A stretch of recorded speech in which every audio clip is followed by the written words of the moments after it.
What's going on, everybody? This is ODC, that's me, and I'm back with another action figure review. This is my review of the DC Collectibles Earth 2 Batman Bruce Wayne action figure. And it's pretty nice. I picked this up through eBay, actually.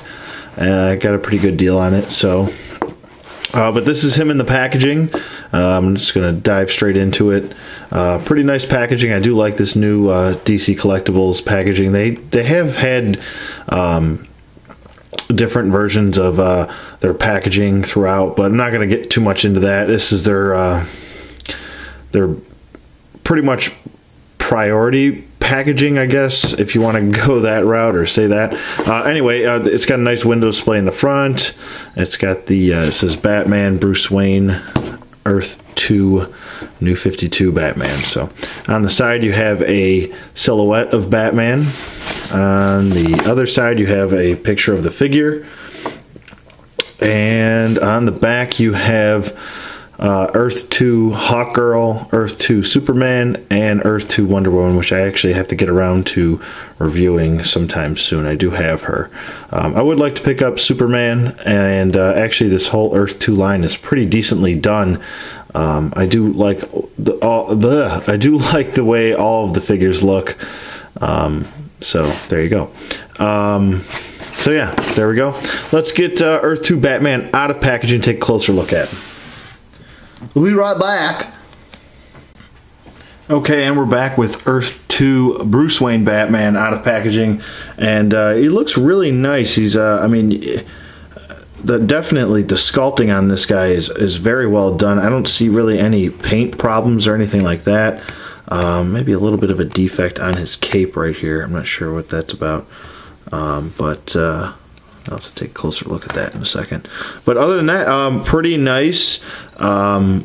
He does have some really decent paint applications going throughout. There's some shading going throughout his belt, kind of giving that wear and tear look. I'm glad that they decided to go with a nice black paint shading, or whatever you want to call it, on his belt here. To kind of give that yellow, instead of having such a bright yellow, kind of dull it down and make it look a little dirty, like he's been, you know, working all night. And by working, I mean punching faces. And I really do like the different look for this Elseworld Batman. I mean, you can't get him in too many, I guess, fighting poses, dynamic fighting poses. He's not really meant for that. He's kind of meant to just stand there and look imposing, and maybe a little bit more of a statuesque figure. So I mean, he doesn't have the most points of articulation, but he's got enough where you can just stand him there and he'll look really nice. So I can definitely dig that. I guess maybe if I had to fix something, I would have there's a little inconsistency with the straps to his side holsters for his batons here. I would have had these straps kind of touch the belt. I don't know why they're not lining up. I guess if you push his leg up further, they'll line up like that, but then he's kind of tough to stand in certain poses. Like right now, he's kind of leaning back on his cape and doesn't look right. In certain poses, he's kind of tough to stand.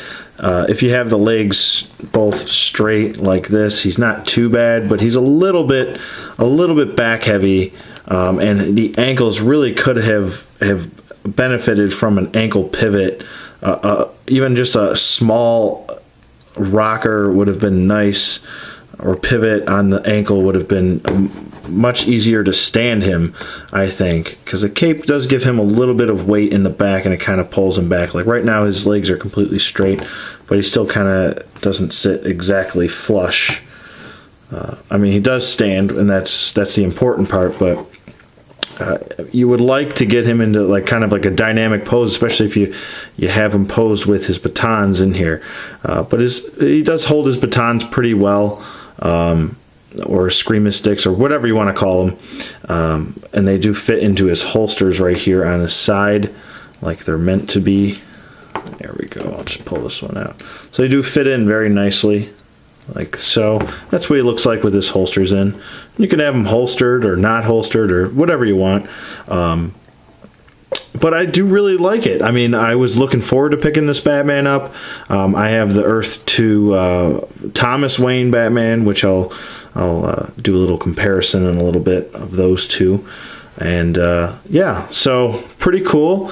I definitely like, let me just get in close, the cape. Doesn't really have any paint applications besides the rubbery black. That is the cape, actually. So there's no paint really on the cape. It's just the rubber, the color of the rubber that they used for the cape. But it is pliable and bendable, and you can shape it any way you want. But it kind of just wants to sit there like so. As far as his bat symbol on his chest, everything's pretty much sculpted on this guy. He's got a ton of sculpting going on. And that's really why you're buying this figure. You're really not buying him for posability. He's not meant for that at all. He's kind of meant to be just, you know, appealing to the eye. Not meant for ACBAing or anything like that. But not saying that you can't get him into some poses. I'm sure you can if you're, you know, a diehard ACBA fan or like to do that. I'm sure you can find a way to get him into a scene that you like. But other than that, the sculpting is really where it's at. Like, I'm just going to really hit that point home. It's all about the sculpting with this figure, and it really does look very, very nice. As far as his articulation goes, though, his head does move side to side and can do a full 360 rotation. His head looks up about that far, a little bit higher than eye level, and it does look down about that far, and here's that's eye level right there. So, and that's hit all the way back, and there's eye level again, and then it's down. He does have that nice head tilt like this, like he's confused. Dad,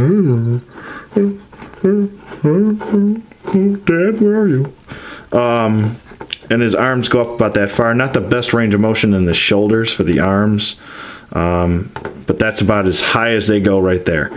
And they go down, and they can do, he's really stiff. I just took him out of packaging. But he can do a full 360 rotation at the shoulder. Hopefully his arms don't snap off here. He does have a bicep swivel, a single bend at the elbow, about 90 degrees, maybe a little bit less than 90 degrees. He does have a glove swivel or a forearm swivel.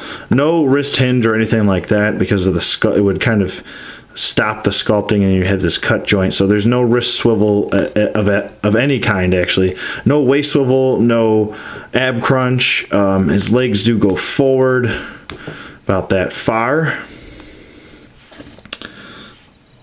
Okay, and they do go back pretty well. No T-jointed hips or anything. He's just kind of forward and back motion, and that's about it. He does have a upper thigh swivel, though. He also has a single bend at the knee, a little bit less than 90 degrees. He's got a boot swivel, which is kind of redundant. If you have an upper thigh swivel right here, you don't really need this boot swivel. I would have preferred take away the boot swivel and just give us an ankle pivot. Would have made it a lot easier to stand him and get him into cooler poses. He does have an ankle hinge right here. Mine's really stiff, so I'll just use this other one, which I kind of loosened up before this. I started the review, or after I took them out of package. But that's, I mean, like I said, it's really not why you're buying this figure. You're buying this figure because of the sculpting, and that's the important part. Like I say, he does come with his two Eskrima sticks slash batons, whatever you would like to call them. We'll just set those aside for now. As far as his coloring, he's got like a dark, like a very dark blue for his cowl. He's got a blackish cape. I can't tell. It looks a little bit like it might be a darker version of this, but it just comes off as black, so I'll just go with black. His armor up here is all like a gunmetal silver, if you want to call it that, probably a gunmetal silver. This is like a gray, and then you got the blue that matches his cowl right here onto his pants on the insides. On the outside, it's kind of a gray, and then you got his yellow belt. gray knee pads with a bat symbol on them. Okay, and they run into his boots here, which are the same color as his cowl, that blue color, and then even the inside of his gloves are blue. So it's a nice variation throughout the figure. I mean, it's mostly like dark blues and blacks, and but it really makes him pop is his belt, and it's a nice. I think it's a nice combination of colors to make him really stand out from all the other Elseworld Batmans that you would probably have him posed with or standing with in your Batman collection. But on the back, I mean, you just lift up the cape. It's pretty easy to lift up, and the paint shading goes throughout the back. Really does. They did a really good job with the paint shading on the belt, really giving it that dirty look. As far as his bat symbol on his chest, it's pretty well done. Nice sculpting, pretty consistent throughout, and it does pop out. Everything's pretty much popping out at you here for his, kind of gives off that medieval armored look for just the upper portion and his gauntlets and his forearms there. But I think it's a nice combo. Like I said, I really do like the look of this figure. So I'll just do a quick size comparison with his father. I'll be right back. Okay, and we're back with Earth 2 father and son right here, and it's pretty decent size comparison here. They're pretty much almost the same height. I would say Earth 2 Batman, because of his ears are taller, is a touch taller than his dad Thomas Wayne here. I would say he's got the better paint application than actually Thomas Wayne here too. I would say Thomas probably has a little bit better articulation. It's just a little strange that they decided to go a different route with his waist or his hip articulation than this guy. You would think that they're both from the Earth 2 line, so you would keep it consistent, but maybe they got worried because there was more sculpting going on with him and less sculpting going on with him, so maybe that's the reason why. But still, they're really both nice figures. If I had to choose between these two, I'd probably go with him, to be honest with you. Even though he's got better articulation, if you have to choose between the two, I would go with him. I think he's got much better sculpt to him, much better paint detail. But, I mean, if you're going to get one, you might as well get both, because, I don't know, it's Earth 2 and father and son, something about that, and it's also, you know, another reason to buy another Batman, I guess, and I have no problem buying every single version of Batman. So we'll just bring out, we'll just set Tom back there, and we'll bring in the Capullo Batman, and yes, Earth 2 Bruce Wayne Batman is much taller than the Capullo Batman. So another nice Batman to get if you haven't gotten him yet. He's got really nice articulation, really nice look to Capullo's artwork. And if you haven't checked out that review, I've reviewed pretty much all three now. So you can check it out in my video library if you want to. But yeah, so that's pretty much it for Earth 2 Batman. I know I kind of went on long. I know I normally stick around the 7 to 8 minute mark, but this was a really nice figure, and I really am happy to have him. I'm just going to put these back in the holster.